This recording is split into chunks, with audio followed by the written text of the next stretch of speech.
Today's video is a little bit special because we are going to talk about a research paper from the Philippines. As a traditional firearms creator, I have shared a lot of history, culture, and the unique regional firearm traditions with you in the past. However, we always based those stories on existing very old firearm collections rather than academic studies from universities or institutions. To be honest, I should have read this paper much earlier. My friend actually uploaded it to the Facebook group a few months ago, and I did see it back then, but you know how it is, with so many everyday tasks and the travel scenes piling up. I just couldn't find the time to sit down and study it. That was until last month, when I set up OpenClaw at home. I finally have an assistant now, or you could see my first employee. Mind you, it is just a silicon-based employee, but it works incredibly hard and never needs a day off. Even though my own spare time haven't magically increased, this AI agent has generally helped me get more done by working alongside me. Since I've only been using it for less than a month, I am still figuring out how to make the most of it and how we can best team up. Because of that, I'm a bit worried that the summary it prepares for me has contain a few errors. If you spot any mistakes, please feel free to point them out in the comments. Let's work together to train OpenClaw into a truly professional firearm research helper. Speaking of which, this doesn't mean that this video is entirely generated by AI. My AI agent was strictly a helper, only assisting me with searching for information and summarizing the paper. So don't worry, this video and all future ones will follow our same old recipe, grabbed by the hands of a real carbon-based human being. So, what is the story behind this research paper? Let's get started. Honestly, when I first came across this paper, I could tell it held a massive amount of information. In the end, I decided to break it down into 3 parts. The main finding of the research paper, what happened to the 3 shipwrecks regarding the firearms, and the historical background of both the guns and the ships. So today, let's take a look at what this paper covers first. It's really all about our main characters, 7 handguns that have been lying at the bottom of the Philippine seas as asleep for over 500 years. Naturally, this makes me curious. Where did they come from? When were they made?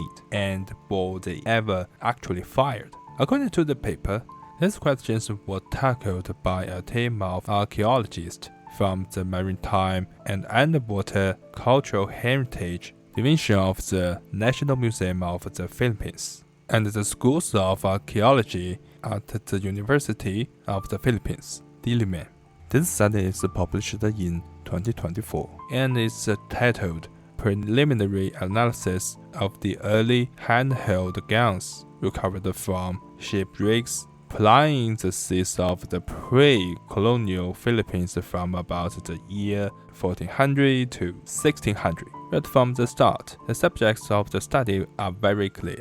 There are 7 handguns in total, cataloged from HHG 001 through HHG 007, all recovered from 3 different shipwrecks in Philippines waters. Speaking of which, I imagine you might be just like me, very curious about what kind of ships these 3 shipwrecks actually were. Was it Western sailing ships, or was it ships with those highly iconic Eastern-style sails? Don't worry, I want to know what happened just as much as you do. So we will dive into that story in part 2 of this video. For now, let's keep our focus on these 7 special firearms. Simply put, the researchers wanted to answer 2 main questions. First, what did these 7 guns look like? and how can we classify them by their shape? Second, using scientific methods, can we tell whether they were actually used? To find out, the researchers used a special piece of equipment, PXRF, also known as a portable X-ray fluorescence spectrometer. Although we can see from the photos that the shapes of these firearms are quite different, the researchers didn't classify them purely by appearance. Perhaps because of their professional background, they preferred a more rigorous and rule-based approach. In the end, they divided the 7 guns into 2 distinct groups based on their use case. Group 1 consists of close-range guns, which includes 3 pieces, HHG 001, 002, and 003. They share several distinct features: short, thick barrels with raised reinforcing bands, spherical branches, and flared muzzles. The paper notes that this flare design was typical of the 7th and 5th centuries.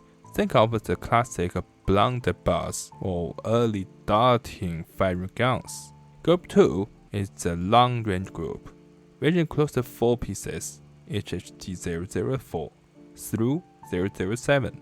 The group is quite the opposite. They feature slender, tapered barrels with no obvious referring bands and no flared muzzles. All of these features point to a single purpose. They were designed to fire a single shot at a distance. So now, let's get a closer look and see what each individual gun looks like. Let's start with the closed range group. HHG 001 was recovered from the Handgonnes shipwreck. It has a total length of 27.1 centimeters and a bore of 2.37 centimeters, making it the shortest of the 7. The flared muzzle points outward, allowing the propellant gas to disperse as it leaves. Even after several shots, this design still manages to provide a decent aim. HHG 002 came from the Linnashaw shipwreck with a total length of 33.3 centimeters and a bore of 2.51 centimeters. The most eye-catching detail here is at the rear, where there is an extra lug, a protruding handle. What was it for? The paper offers a very practical explanation. This gun was also fixed with a lug or handle to add ease in holding and or aiming target. HHG 003 was also found at Linnashaw with a total length of 35.4 centimeters and a bore of 3.26 centimeters, giving it the largest bore in this first group. Its flared muzzle is narrower than the previous 2, which means it likely had a slightly longer effective range. Now, let's move on to Group 2, the long-range category. HHG 004 was recovered from the Linnashaw shipwreck with a total length of 61.1 centimeters and a bore of 2.33 centimeters. The barrel features a classic taper, narrowing from a maximum outer diameter of 3.7 centimeters down to 3.1 centimeters. The touch hole is located 19.7 centimeters from the rear. The wooden stock is still attached to back end. Based on this, it's highly likely that this gun wasn't mounted on a heavy wooden frame. Instead, it was generally handheld and fired from the shoulder. HHG 005 was also from Linnashaw with a total length of 39.1 centimeters and a tiny bore of just 1.31 centimeters, making it the smallest caliber of the 7. HHG 006 came from the Santa Cruz shipwreck. It has a total length of 64.8 centimeters, making it the longest of the 7, with a bore of 2.08 centimeters. HHG 007 was found at Linnashaw. It features a total length of 30.7 centimeters and a bore of 2.78 centimeters. This one is the heaviest of the entire lot. Its barrel wall reaches a thickness of 1.71 centimeters, from which we can infer it was engineered to handle much larger gunpowder charges. To wrap up this first part, let's bring all the data together. We can see that across these 7 guns, the lenses range from 27.1 centimeters to 64.8 centimeters, and the bolts vary from 1.31 centimeters to 3.26 centimeters. The 3 close-range models were likely scatterguns, while the 4 long-range ones were single-shot weapons built for hitting targets further away. These 7 firearms scattered across 3 shipwrecks, span a history of more than 100 years. In the next part, we will dive into what actually happened to those 3 ships. Now, let's put the camera back and look at the 3 ships themselves. The first is the Panama shipwreck found off Palawan and dating back to the mid to late 15th century. This was the Southeast Asian trading vessel. It carried just one handgun, HG-001. The second is the Lena Shoal shipwreck, located off Buswinga Island. It sank around 1490 and is described as a Chinese Southeast Asian hybrid junk, meaning the ship itself combined 2 different shipbuilding traditions.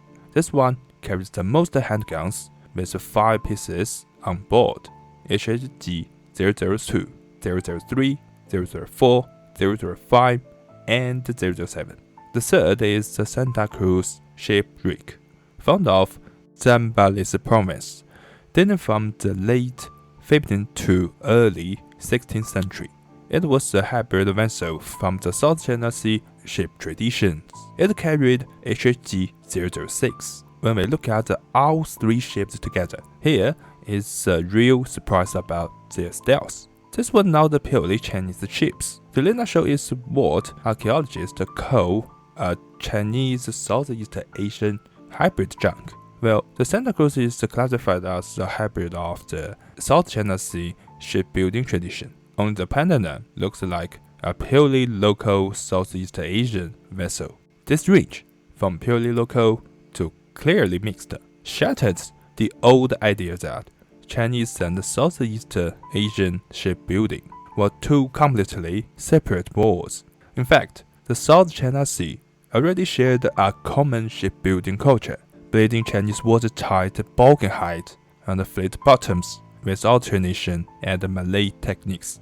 If we look deeper, the locations of these rigs also give us a very important clue to understand what happened to the ships and their firearms. When we map out where they sank, a clear trade route emerges. The 3 shipwrecks in the Philippines, the Handgonnes, the Lena Shoal, and the Santa Cruz, lie along a single north-south line down the western edge of the archipelago. This geography is not random. Each rig sits at a strategic point along the South China Sea, whether at a choke point, a natural harbor, or a narrow strait. Together, these 3 seas map out the span of Asia's most important pre-European trade route. Santa Cruz sits on the western coast of Luzon, facing the South China Sea, just north of Subic Bay and closer to the entrance of Manila Bay. In the 15th century, this stretch of coast was the natural southern end of the China to Luzon Sea lane.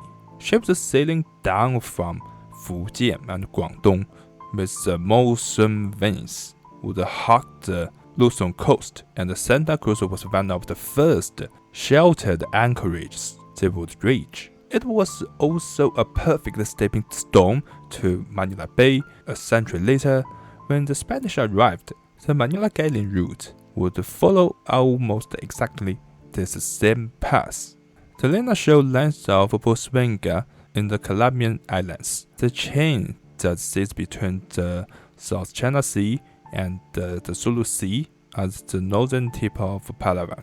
Geographically, this was the crossroads of the entire region. any ship coming from China and heading for the Sulu Sea towards the Sulu archipelago, Brunei, or Malaccas had to pass through these waters. The Lena Show vessel, which sank around 1490 with a cargo of 15th century Chinese porcelain, was almost certainly sailing that exact route. When Frank Gaudier's team excavated the site in the 1990s, they recovered the thousands of sailing dome and blue and white porcelain pieces, clear proof of just how busy this coast road was. The Panama rig lands off the southern tip of Palawan, right at the Balabaga Strait. This is the southern gate of the South China Sea. The strait is narrow, shallow in places, and dotted with reefs, yet it is the only practical passage for deep draft ships moving between the South China Sea and the Sulu Sea, the Celebes Sea, and onto the Moluccas. In the 15th century, Pandaman Island was a regular stop on the route south to Brunei and the Spicy Islands. The rig itself dates to the mid to late 15th century, and it is one of the historical vessels carrying mixed cargo of Chinese and Southeast Asian ceramics at the southern end of this trade loop. Three main factors made these locations so important. First, the monsoon. Trade was tied to the winter and the summer winds, and these three seas were natural cooling points along that when the drive passed. Second, the choke points. The Balabaga Strait and the Calamin passages were narrow and dangerous, but they were unavoidable. Every ship had to pass through them. Third, the pirate. The very same coves, reefs, and islands that sheltered merchant ships also had the pirates who hunted them. The Lena Show, the Pandaman, and the Santa Cruz were not just the trading stops. They were contested zones, and that is why the ships on them were armed. Speaking of pirates, it helps to understand a bit of this history. We often hear about Western pirates, but the stories of Eastern pirates are really told. In the 15th century, piracy in Philippine waters was not a single threat, but a patchwork of different groups, each with its own ships, bases, and messes. First was the Sulu raiders, Tosi and Samo sailors from the New Sulu Sultanate, founded around 1450, who built faster outrigger war canoes called Gari and Lano to attack shipping in the Sulu Sea. Second was the Bruneians, whose ruler, Sultan Bukia, commanded a navy powerful enough to sail across the South China Sea and briefly capture Manila itself in early 1500s. Third was the Maguindanao chiefs of the Cotabato Basin, who would later set up a sultanate of their own. Fourth was the Arano, a seafaring people of the Llano coast, whose slave raiding tradition would peak 2 centuries later, but whose root began in this period. And finally, there was the Chinese smuggler and the war coal, a label that, in this era, covered a mix of Chinese, Japanese, and Southeast Asian crews, pushed out by the Ming Coast Sea Band, who attacked the Chinese junks in the open sea. What all these groups shared was a flexible relationship with legitimate trade. A captain could be a merchant one season and a raider the next. The handgun on the merchant ship was meant for exactly this kind of enemy, one who respected no flag and answered to no authority. Based on these clues, we can see that in the 15th century, the South China Sea was not a quiet backwater waiting to be discovered. It was a busy, armed, and monsoon-driven trade corridor, anchored by 3 major choke points in the Philippines: the Pandaman, the Lena Show, and the Santa Cruz. And not just random shipwrecks, they were historical proof of a global trade network that was already thriving long before Magellan finally sailed into the Pacific.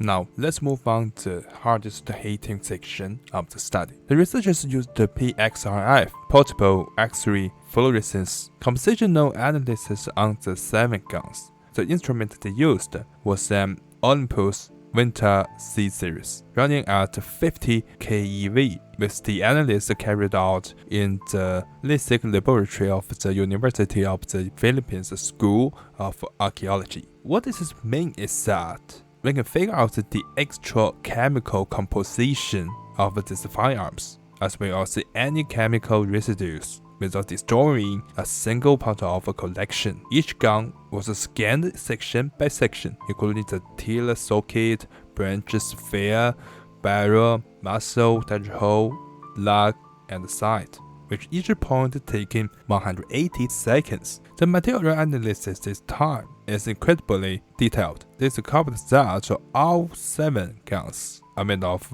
ternary copper alloy, specifically leaded tin bronze. The composition ranges as follows. Copper's varies from 37.77% to 83.57%, tin from 3.11% to 22.41%, and lead from 0.87% to 47.72%. They also detected trace elements like arsenic, bismuth, nickel, and manganese. But here is a twist. While scanning the bronze surfaces, the device picked up something the researchers weren't even looking for: traces of sulfur and potassium on the firing surfaces of 2 of the guns. And these traces weren't random. They appeared on HHG-001 from Pendant rig, specifically on the muzzle and the tiller socket. They also showed up on HHG-003 from the Linear rig on the touch hole, the handle, and the muzzle. Interestingly, both of these are short-range, flared muzzle, blunderbuss type guns, which were designed for close quarters defense. In contrast, these traces did not appear on the long-range, single-bullet guns. This pattern is hard to dismiss as an accident. The muzzle, the touch hole, and the tiller sockets are the actual exact part of the gun that come into direct contact with the powder charge when fired. As we know, black powder consists of roughly 75% saltpeter or potassium nitrate, which leaves potassium behind, 10% sulfur, which leaves sulfur, and 50% charcoal, which leaves carbon. The PXRF device detected 2 of these 3 signature elements, potassium and sulfur, right on the firing surfaces. It couldn't detect carbon simply because PXRF isn't great at measuring light elements. Because of this, the authors of the paper are very cautious. They call these traces possible black powder elements, rather than confirmed gunpowder residue. Still, the presence of potassium and sulfur together in the exact right places offers strong circumstantial evidence. It is not a closed case just yet, but it is a massive step forward. The most important takeaway here is that this is the very first time PXRF has been applied to handguns from Philippine shipwrecks, and the first time anyone has raised the question of gunpowder residue. These chemical elements, potassium, sulfur, and carbon, act like a chemical signature. The researchers aren't claiming to have a final answer. Instead, they are pointing the way for future studies to use more advanced techniques, like scanning electron microscopy with energy dispersive X-ray spectroscopy, or gas chromatography mass spectrometry, to test for the full signature inside the gun balls. If a future video confirms all 3 elements, these handguns will be upgraded from likely used to definitely fired.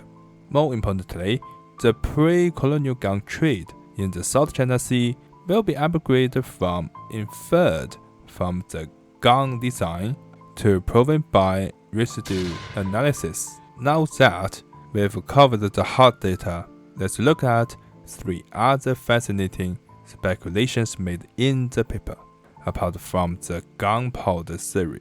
The furthest speculation is that HHG-001 might have been fired from some kind of mount or stand. Its rear tiller socket is only 1.2 cm deep. As the researchers note, this is too shallow to hold the tiller firmly without falling off, suggesting the gun was probably stock mounted. This observation also reveals an interesting detail. If that was the case, the wooden tiller would no longer carry the full weight of the gun. Instead, its role would change to a helper grab when the barrel got too hot. It suggests that among these 7 handguns, not every single one was designed to be held entirely by hand. The second speculation is that HHG-007 closely resembles the gun of Chinese origin found in the Malacca Sea. The paper provides a key cross-reference to a 21 book by Sean McLaughlin titled Medieval Handguns, the first black powder infantry weapons. So what does this mean? It means that in the Malacca Sea, located in what is now the Molucca Islands of Indonesia, famously known as the Spicy Islands, someone discovered a 14th to 15th century gun and identified it as Chinese. This reference opens up a whole new imaginative space. These 15th century South China Sea handguns might not have been isolated local Southeast Asian products. Instead, they may have been part of a vast regional maritime firearms network in China, the Philippines, and the Moluccas. The guns navigating these waters might have been actively exchanged, influencing each other's form and design. The third speculation is perhaps the most surprising. These firearms were not just used for actual combat. They were powerful tools for intimidation and signaling. The researchers thought that the use of seagoing firearms was not exclusively carried out for combat, but was also a means of intimidation, adding that firing them would have been intimidating. The paper also notes it is possible these guns were used for signaling or as onboard armaments to prepare the crews psychologically for impending battles. Why is this idea so interesting? Because it challenges our basic assumption that a firearm is strictly a lethal weapon. This actually reminds me of the signal cannons I saw at Beihai Park, which I shared in my vlog last year. Looking back at these 15th century handguns, we have to admit that these short bronze barrels, loaded slowly, had a very short range and provided limited killing power. In a chaotic sea fight, their actual lethality might not have been very effective. Instead, their true value lay in the dramatic noise, flash, and smoke they created. Picture these scenes. Out on the open sea, an unknown ship approaches. You pull out a handgun, aim, and fire. There is a deafening crack, a bright flash of fire, and a massive cloud of smoke. Even today, if someone suddenly did that to us on the street, it would give us quite a jump scare. So back then, the psychological impact likely did far more work than the actual bullet. That may well have been the real psychological game of 15th century handguns in the South China Sea.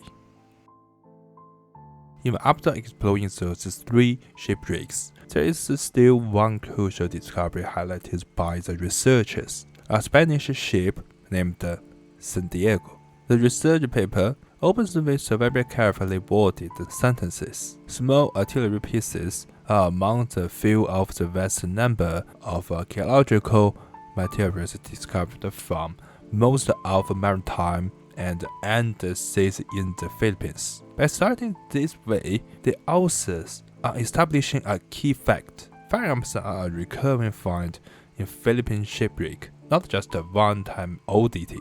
San Diego appears right after this as a perfect example, a well-documented case within a much larger pattern. As the paper notes, the archaeological excavation of the San Diego shipwreck in Virgin Island, Batangas, for example, yielded thousands of little musket balls, along with a few corded iron pieces, barrels of rifles, arquebuses, and spring shots. That simple phrase, for example, tells us the whole story. San Diego isn't the main subject of this entire paper. It is used as a single data point from a century later to help set the historical timeline. But why was the Spanish galleon in the Philippines in the first place? The answer lies in the Manila galleon trade. From 1565 to 1815, Spanish ships sailed an incredible 15,000-kilometer route between Manila and Acapulco, Mexico, moving in one direction. Ships carried Chinese silk, porcelain, and spices from Manila, which were paid for with American silver. In the other direction, they brought back silver from the rich mines of Potosí and Mexico, alongside wine, oil, and mercury. The Philippines was a Spanish colony founded in 1565. Miguel Lopez de Legazpi. Manila, established in 1571, quickly became a permanent trading hub connecting Asia and the Americas. And the Manila galleon was the very span of that global trade. So, what exactly is Manila galleon, and why is named after Manila? Well, because it is a Manila galleon, it actually had two Spanish names, Galeón de Manila and La Nau de China, which means the China ship. Interestingly, it got these names because of the route it sailed, not because of where it was built. The name refers to the Trans-Pacific trade route established in 1565 by the Augustinian friar Andres de Urdaneta. He successfully mapped the eastward Tornaviaje, the return route across the Pacific using a trade-wind corridor that no European had reliably charted before. As for the ships themselves, they were actually built right in the Philippines, most famously at the Cavite shipyard south of Manila. They were crafted of Philippine hardwood by local Filipino artisans, who often adapted traditional Asian shipbuilding techniques to meet Spanish needs. These were not purpose-built war ships. They were large merchant ships armed for self-defense, sometimes weighing 1,000 tons or more, and decorated with curved wooden figureheads and gilded sterns. The Spanish called them Galeón de Manila, but the builders were Filipino, using local timbers like Molavi and Ipil. The shipwrecks, tools, and the woodworking methods were deeply rooted in Southeast Asia. The Manila in the name tells you where the journey started. It doesn't tell you who built it or what it was made of. The Filipino hands that built them and the Chinese schools that filled them are part of history that the name covers up. It is exactly the name kind of cultural hybrid that the Lena shipwreck was 2 centuries earlier.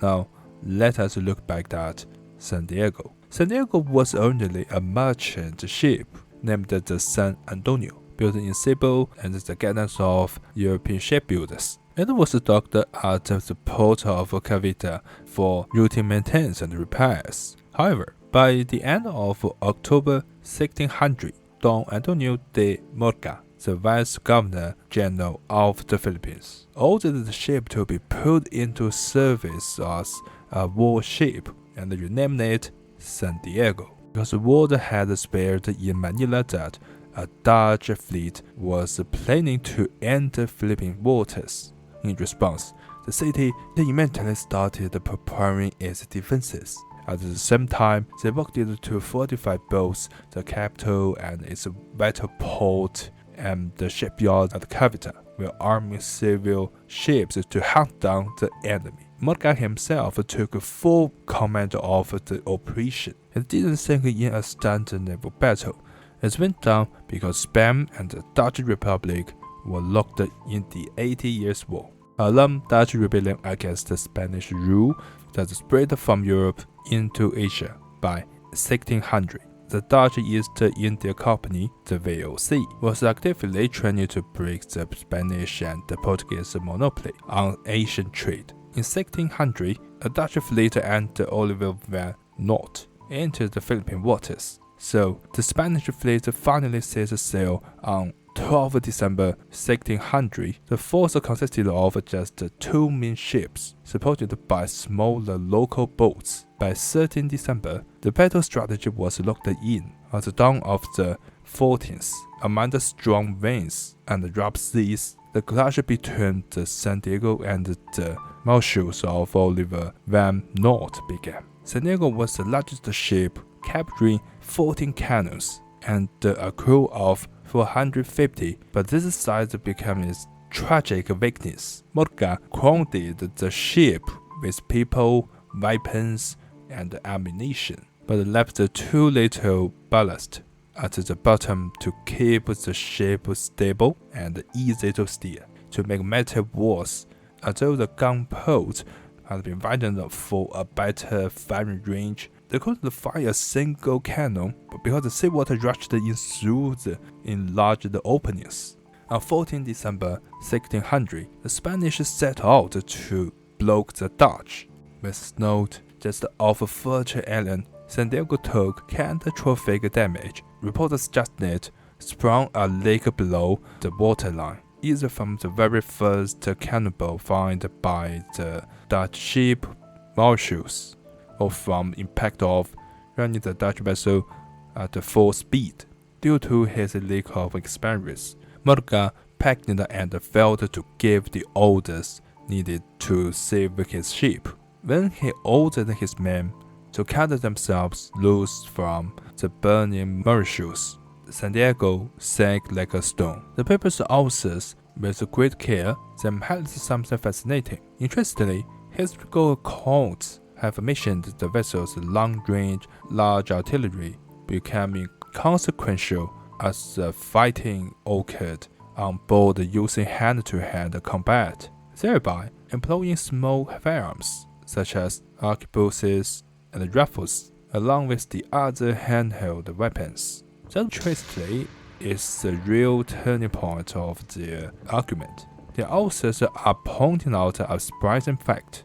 Even with heavy European artillery on board, this pivotal 1600 battle was decided by close quarters fighting. The big guns were completely useless. It was the small firearms that decided the outcome. From the 7th-15th century handguns to San Diego in 1600, this paper tells us a very old story. But it is not just a history of early firearms. It is a history of maritime trade in the Philippine seas. The paper uses the phrase early seafaring machines. That reminds us that in this era, the men carrying these weapons were not regular soldiers, they were traders. The South China Sea, as the paper emphasized, was first and foremost a world of merchants. But because of the Celtic era and the lawless waters, the line between trader, soldier, and pirate became incredibly blurred. In the end, San Diego is included in the paper for a very simple reason. The 3 older Philippine shipwrecks show us what Asia was building in the South China Sea around 1450. San Diego shows us what that world looked like by 1600. The technology had changed, and the authors left us with his thought in the very last sentences of their paper. Despite their size and offensive functions against the pirates and the crews of enemy ships, firing them would have been intimidating. This is the story of the age of black powder in Southeast Asia. This is also the true appeal of antique firearms.